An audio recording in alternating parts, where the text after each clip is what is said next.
দীর্ঘদিনের গবেষণা সাফল্যের স্বীকৃতিস্বরূপ দেশের এক গবেষককে সম্মান জানাতে ভারত থেকে ঢাকায় এসেছেন মণিপুর ইন্টারন্যাশনাল ইউনিভার্সিটির চ্যান্সেলর।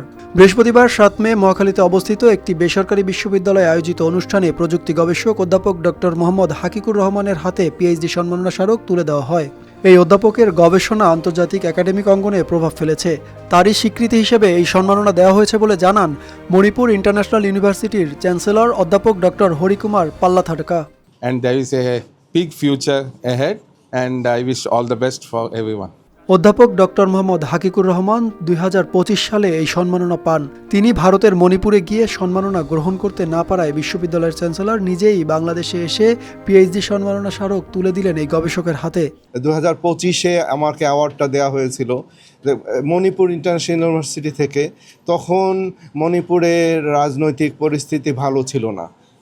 আমার ধারণা স্যার আমার বাংলা ভালো বুঝবেন।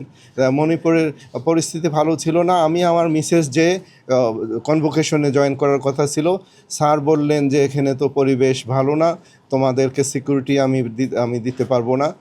তখন আমি বললাম, স্যার তাহলে আমার অ্যাওয়ার্ডটা কী হবে? তখন উনি বললেন, আমি আসছি, আমি তোমার সুপারভাইজার, আমি আসছি তোমার অ্যাওয়ার্ড দিতে। এইটা আমার জন্য সত্যিকারের গর্বের ব্যাপার যে একজন চ্যান্সেলর তার শিক্ষার্থীকে তার অ্যাওয়ার্ড দেওয়ার জন্য এত দূর ট্রাভেল করে আসছেন, এটা আমি সত্যি গর্বিত। অনুষ্ঠানে বিশ্ববিদ্যালয়ের বিভিন্ন বিভাগের বিভাগীয় প্রধান, শিক্ষক, শিক্ষার্থী ও ঊর্ধ্বতন কর্মকর্তারা উপস্থিত থেকে দেশের এই কৃতি সন্তানের সাফল্য উদযাপন করেন। সাকিব হাওলাদার, RTV।